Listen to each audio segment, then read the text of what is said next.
This video is for anybody who has assets to their names. Car, house, stocks, bonds, boats, planes, things like that, especially if you have kids. I got another thing checked off my to-do list today. I went to see an estate planning lawyer and I got a trust drawn up. And so this video is to advocate for anybody who doesn't have a trust already drawn up to make the case for why you should get a trust. A little bit of background on me because the context is relevant. I am a parent, a single parent of a minor, and I have assets. I have a house, I have a car, I have stocks and bonds and all, the investments and the whole gamut. I am not a legal professional, so this is not legal advice. This is really just me excited about something that I did in my adulting era and something that I think everybody should do. I am a personal finance snob and I care a lot about my money, my investments, and my ultimate goal is to be able to retire early if I want to, and to have enough money that's making money on its own through my investments so that I have the option by the time that I'm 45, I'll have the option to whether or not I want to retire. Now, this isn't fun to talk about, right? And it's sad, but the reality is that everybody has an end date, right? And what's even more sad and what's less fun is thinking about your loved ones, especially your kids, and thinking about having them have to go through grieving you while also trying to figure out your finances.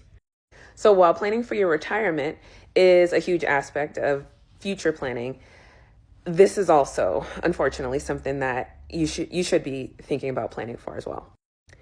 Whether you have a will or not, after your last day, your assets are going to get frozen and they have to go to probate court. This is without a trust, right? They have to go to probate court. So in probate court, this is where the courts decide how to distribute your assets, how they get distributed to your heirs. This is the opportunity for creditors to come in and say, hey, this chick owes this money, like pay up.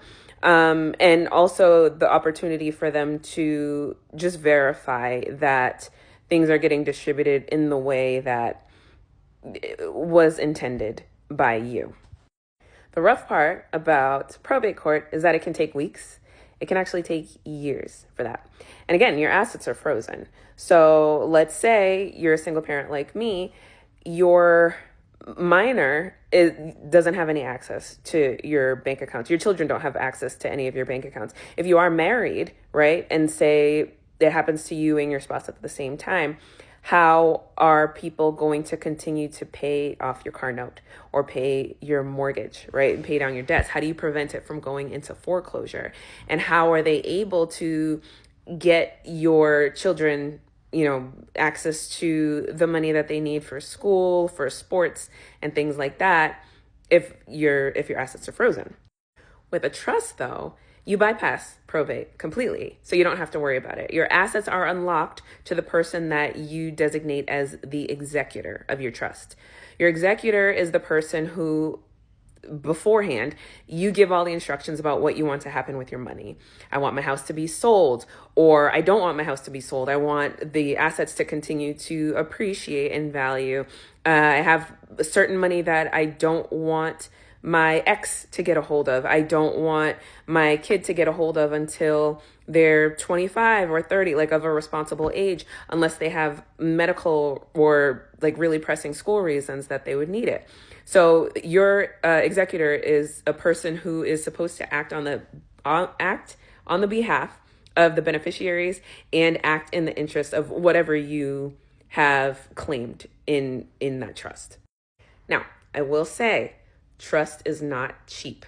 All right. And you'll see if you do a Google search about building a trust, there will be ads for people that are like, just use this app and fill out a couple of little things in this form and we'll build a trust for you for cheap. Don't, go ahead and bypass the lawyer. Don't pay all that money.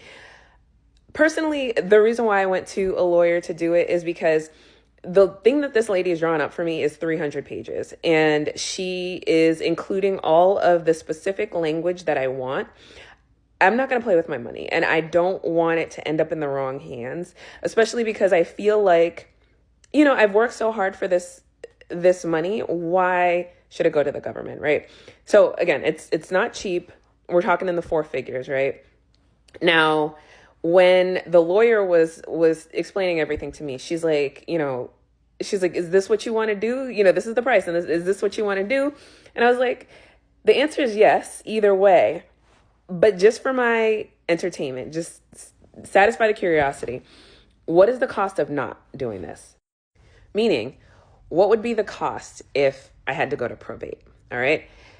She said between the court fees, the lawyer fees, all the other fees that the state adds to it, on the low end, it would be 10% for probate. On the high end, probably around 15% of the value of my assets. So take the value of your house, right? Multiply it by 10%, and that's the cost of probate. And now here's the kicker. If you have a minor, your assets have to go to probate every year until that child turns 18. I have a 7-year-old, right? So I have 11 years until he would be 18. 10% a year on the low end, there'd be no money left. There'd be no money left for him. So there's no point. Now, again, I'm not a legal professional, just a woman who wants to get the bag and wants to see you get the bag too.